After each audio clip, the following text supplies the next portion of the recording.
Hi, and welcome to another one of my exciting free art lessons. I want to talk to you a little bit about doing an exciting tree with more of an abstract shape rather than a static tree that you see in your neighborhoods. So let me get started. I already did this part for you on the boring tree. Let's do the exciting tree. This is basically going to be one color. I'm going to pick up some of my interesting ultramarine blue deep, some of my permanent madder lake brown, which is a pretty reddish brown. We'll mix those two colors together to get a nice rich dark. I'm going to push it more toward the bluish color, but I want to come in and watch what I do now. The object of this lesson plan is to show you basically the importance of learning how to do an interesting abstract shaped tree. So I'm going to have branches coming off. No one has come out and pruned this tree, in other words. The folks here, this is a wilderness tree. It's in the woods near a stream, as an example. That's where I found this particular photograph that I did of this tree. But notice all of a sudden the interesting difference between this tree and this tree over here.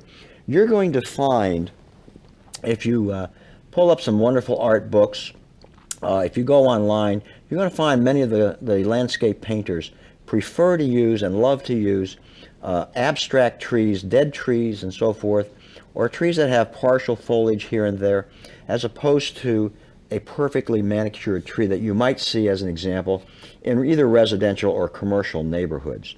Those are done by landscapers, and they're there for the purpose of design and so forth for the neighborhood. But in this case, this is the beauty of nature, and nature, to me, is very beautiful. The beauty of nature is not in perfection, but rather in its imperfection. It's sort of like us, with our fallacies and our flaws and so forth.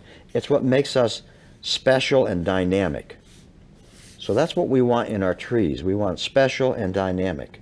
So I'm going to come in and just give you an example of how to simply put in an interesting tree. Now, one of the things I want to do, I'm going to take and move down to a little bit of flat brush.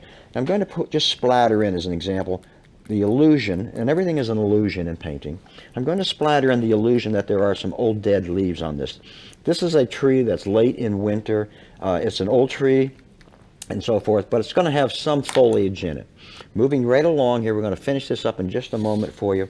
I would always encourage you to practice doing these little exercises and do them over and over again. Keep your mindset that you want to go out on a location, you want to see nature firsthand. And if you do that, you're going to have a lot of fun with studying nature. Go out with your friends, your other artist friends and so forth. Make a fun day of it.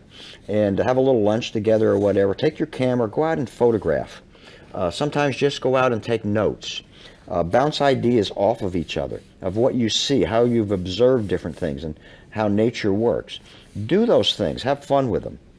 We're going to come in and we're going to just put a little bit more on this tree, and then you're going to have an interesting, wonderful, exciting tree that you'll be proud of. Practice doing these. Look for these exciting trees in nature.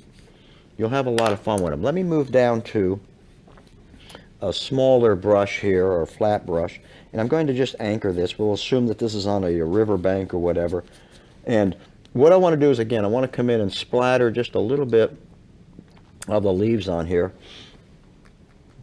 just to give you the idea that we got some dead leaves on this old tree, to give it a little character, in other words. Maybe a little bit more leaves in one area, a little bit less in another area. Try this one more time. And that's how simple it can be to do an exciting tree. What tree is more fun to look at? This one, which is very boring, or this one, which is very exciting? I hope you'll practice this on your own. Have a lot of fun with it, and we'll talk to you soon. Thanks.